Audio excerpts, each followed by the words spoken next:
Jokowi pastikan hilirisasi nikel jalan terus meski Republik Indonesia keok di WTO. Sudah bertahun-tahun ekspor kita ini sangat ketergantungan kepada komoditas. Bahan-bahan mentah kita ini ada added value-nya, ada nilai tambahnya. Karena apa? Kalau ada industri, ada manufaktur, ada hilirisasi, yang terjadi apa? Lapangan pekerjaan yang sebesar-besarnya akan terbuka. Larinya ke situ, bukan kemana-mana. Larinya akan ke situ.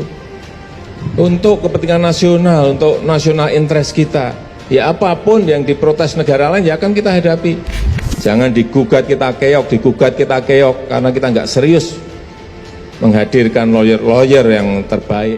Well, there's been a lot of debate, say, on CPO, and since Indonesia is such a large producer, of course, it has a particular political dimension between the EU and Indonesia, and we fully understand that. Joko Widodo mengatakan Indonesia tetap melanjutkan program hilirisasi nikel. Hilirisasi tetap dilanjut meski World Trade Organization menyatakan Indonesia kalah dalam perkara larangan ekspor nikel. Indonesia memang melarang ekspor nikel dalam bentuk mentah. Tujuannya demi meningkatkan nilai jual dan pendapatan negara. Saat kita stop ekspor bahan mentah nikel, kita dibawa ke WTO. Baru 2 bulan lalu kita kalah. Tapi keberanian kita hilirisasi bahan-bahan mentah itulah yang terus kita lanjutkan meskipun kita kalah di WTO. Kata Jokowi dalam acara Nusantara Bersatu, dikutip dari laman YouTube 2045 TV, Sabtu 26 November 2022. Hilirisasi memang digencarkan Indonesia. Tahun 2045, Indonesia menargetkan GDP bisa mencapai 7 triliun US dollar. Percepatan hilirisasi terbukti membawa dampak pada nilai tambah negara, penyerapan negara kerja, dan mendorong industri akhir pemakai mineral nikel. Sebagai informasi, hasil keputusan akhir World Trade Organization, perkara larangan ekspor nikel ditetapkan bahwa kebijakan Indonesia dinyatakan terbukti melanggar ketentuan WTO. Keputusan final panel WTO di atas perkara larangan ekspor Indonesia yang disebut dalam sengketa DS 192 WTO memutuskan bahwa kebijakan pelarangan ekspor dan kewajiban pengolahan pemurnian mineral di dalam negeri terbukti melanggar ketentuan WTO. Begitulah kata Menteri ESDM Arifin Tasrif saat rapat dengan Komisi 7 di DPR RI. Dalam paparannya, tertulis bahwa final panel report dari WTO sudah keluar per 17 Oktober 2022. Hasilnya, kebijakan Indonesia itu telah melanggar pasal 11 ayat 1 GATT 1994 dan tidak dapat dijustifikasi dengan pasal 11 ayat 2A 20D GATT tahun 1994. Melihat putusan itu, Arifin menilai masih ada peluang untuk banding terkait larangan ekspor nikel kepada WTO. Pemerintah Indonesia juga beranggapan tidak perlu ada perubahan peraturan atau bahkan mencabut kebijakan yang dianggap tidak sesuai tersebut sebelum ada keputusan sengketa di Abruzzi Dispute Settlement Body. Pemerintah berpandangan bahwa keputusan panel belum memiliki keputusan hukum yang tetap, sehingga masih terdapat peluang untuk banding, tuturnya. Dalam kesempatan itu, Jokowi memandang Indonesia tidak takut dengan negara manapun.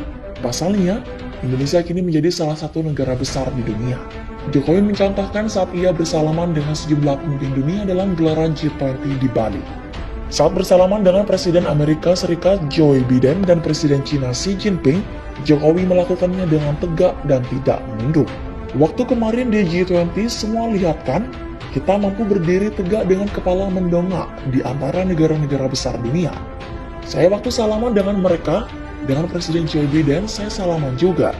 Kata Jokowi sambil menirukan gesturnya yang berdiri tegak dan membusungkan dada. Tidak hanya Joe Biden, gestur salaman sambil membusungkan dada juga dilakukan Jokowi saat bersalaman dengan Xi Jinping dengan pemimpin-pemimpin Eropa. Waktu salaman dengan Presiden Xi Jinping, di sini negara besar, kita negara besar. Saya salaman juga begini, dengan menirukan gestur membusungkan dada dan mendongakkan kepala. Dengan negara-negara Eropa, kita juga tidak menunduk-nunduk. Ungkapnya, disambut tepuk tangan relawan. Menteri Energi dan Sumber Daya Mineral atau ESDM Arifin Tasrif menegaskan, pemerintah masih berupaya untuk mengajukan banding atas putusan panel WTO yang belakangan menyatakan Indonesia melanggar ketentuan terkait dengan kebijakan larangan ekspor biji nikel. Arifin mengatakan, pemerintah belum berpikir untuk menyiapkan skema pengenaan pajak ekspor untuk biji nikel. Dia beralasan keputusan panel WTO belum memiliki kekuatan hukum tetap yang memaksa pemerintah untuk membuka kembali keran ekspor bahan mineral strategis dan kritis itu untuk pasar dunia.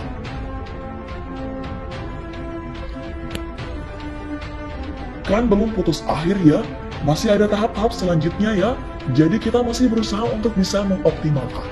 Begitulah kata Arifin saat ditemui di Kementerian ESDM Jakarta pada hari Jumat 25 Oktober.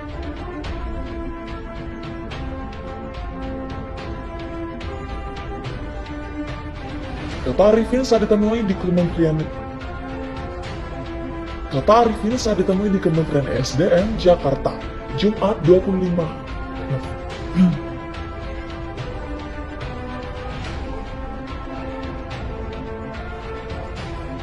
Kata Arifin saat ditemui di Kementerian ESDM Jakarta, Jumat 25 November 2022. Arifin menuturkan, pemerintah bakal tetap berupaya biji nikel itu tetap diolah di dalam negeri untuk menghasilkan nilai tambah pada industri hilir domestik.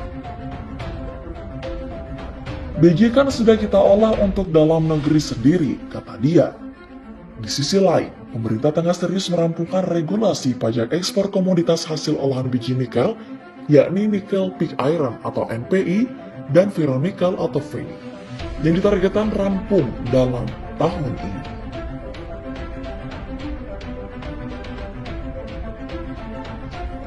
Di sisi lain, pemerintah tengah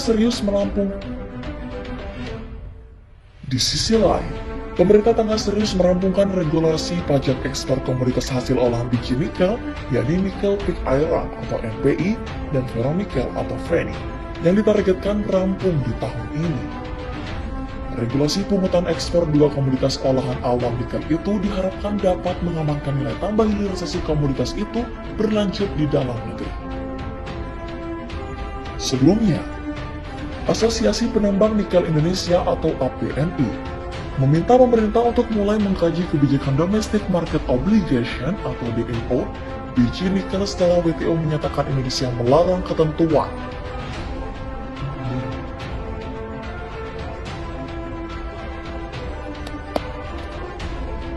Sebelumnya, Asosiasi Penambang Nikel Indonesia atau APNI meminta pemerintah untuk mulai mengkaji kebijakan Domestic Market Obligation atau DMO biji nikel setelah WTO menyatakan Indonesia melanggar ketentuan perdagangan internasional terkait dengan kebijakan larangan ekspor bahan mentah mineral strategis tersebut.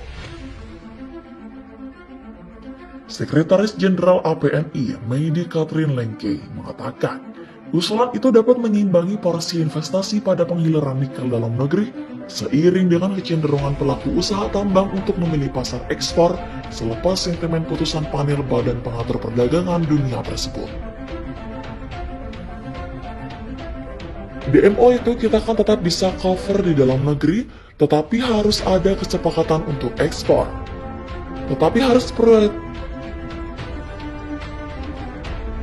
DMO itu kita tetap bisa cover di dalam negeri, tetapi tetap ada kesepakatan untuk ekspor. Tetapi harus prioritaskan industri dalam negeri, kata Meidi saat dihubungi pada hari Kamis 24 November 2022.